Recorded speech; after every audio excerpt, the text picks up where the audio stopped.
Hello, my name is Terrell Monks, and today I'd like to talk to you a little bit about advanced directives for healthcare. Now, that does sound like a rather somber topic, I have to agree, but it's an important topic as well.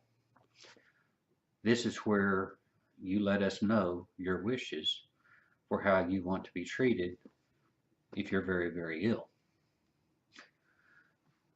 Before you can even begin thinking about what you want to put in your advanced directive for healthcare, you should know that as long as you're able to make decisions for yourself and as long as you're able to communicate those decisions to your healthcare providers, we're just going to ask you.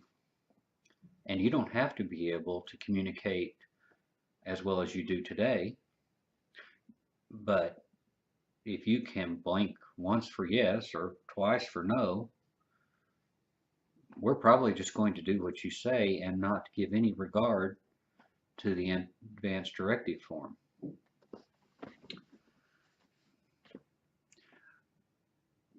Once you've reached the point that you no longer have the ability to make good decisions or make decisions at all, or you don't have the ability to communicate those decisions, we're going to refer to the advanced directive form that hopefully you will have prepared.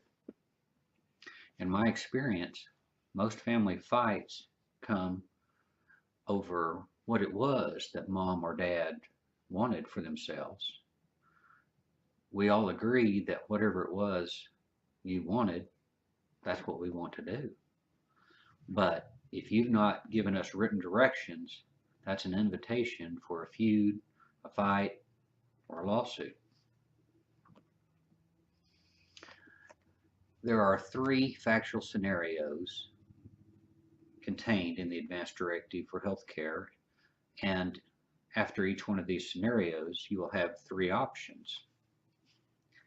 At the end of all three scenarios, you have the opportunity to write in specific instruction. So let's talk about the three options because those options are common to all scenarios. If you choose the first option, that option indicates that in the particular scenario described, you agree to accept artificially applied nutrition. We would call it a feeding tube.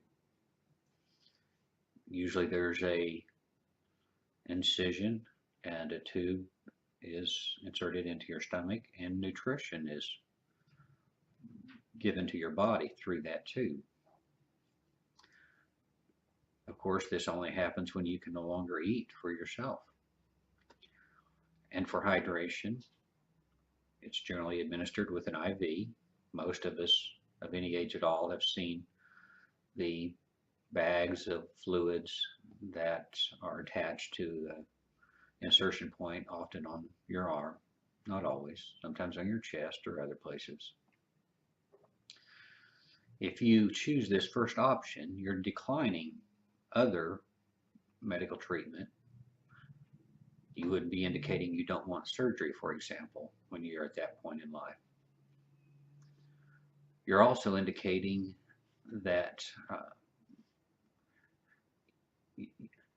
when you can no longer eat for yourself, that you do wish to accept and to have administered nutrition and hydration, even when you cannot eat and drink. The second option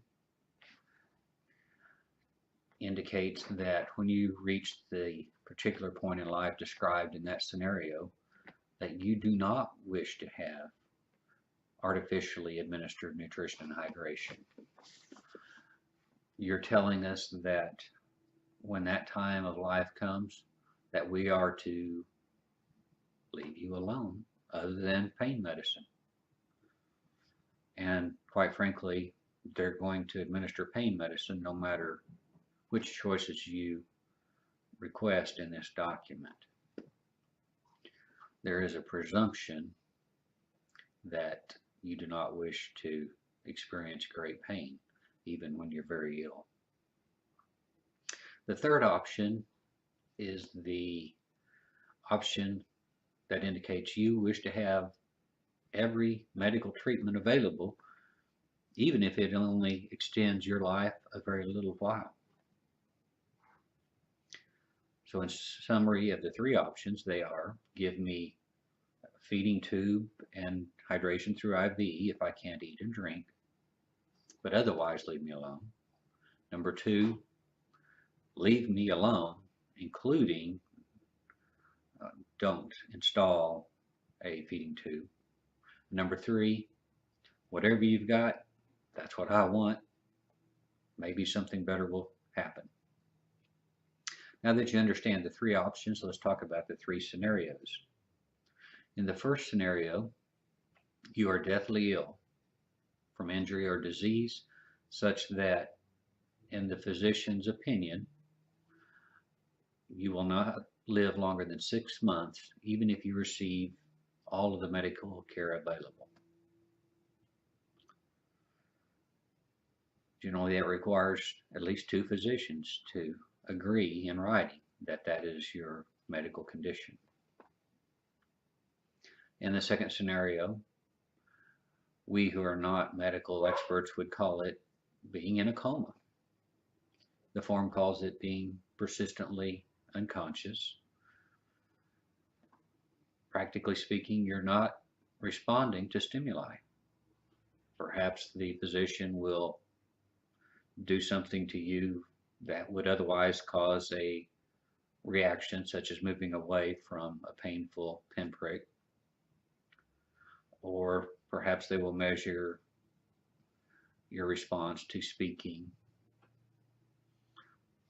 But in the end, after the physicians have done their research, they believe that although your body continues functioning, perhaps to the best of our ability to determine, your brain is not working.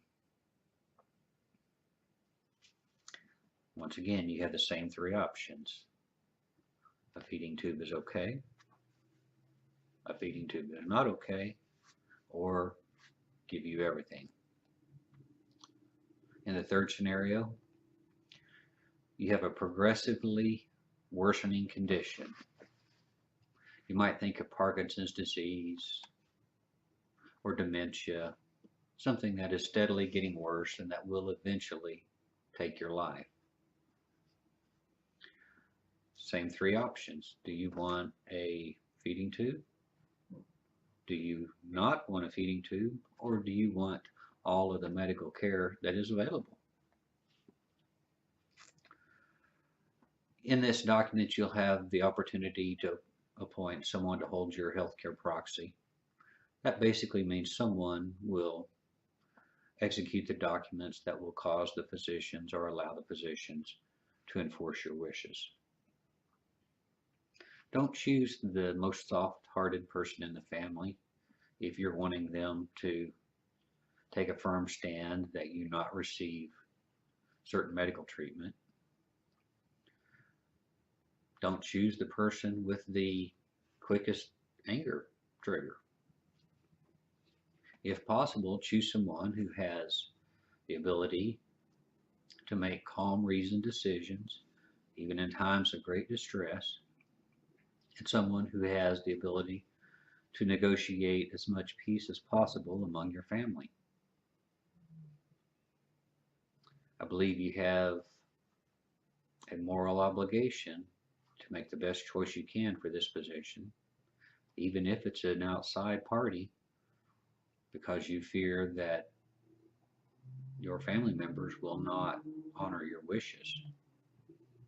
In the advanced directive form, you'll also have the opportunity to donate body parts for research or transplant, or even your entire body for medical research.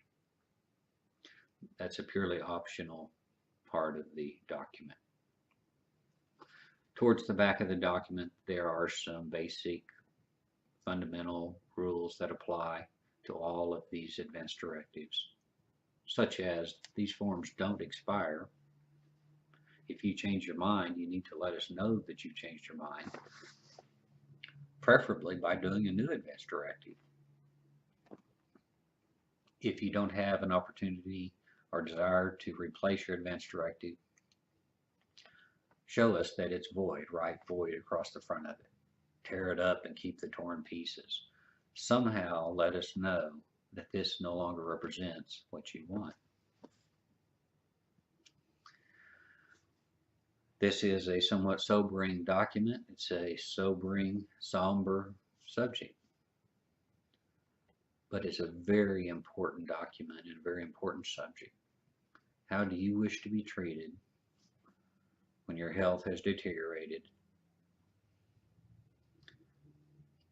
Keeping in mind that the greatest distress and the greatest trouble comes if you don't tell us what it was you wanted. I would be happy to help you with this document and with your entire estate plans. Many of the decisions aren't this somber. We also have regular estate planning workshops. They're free, but we do ask that you call and make a reservation. Our number is 405-733-8686. Thank you.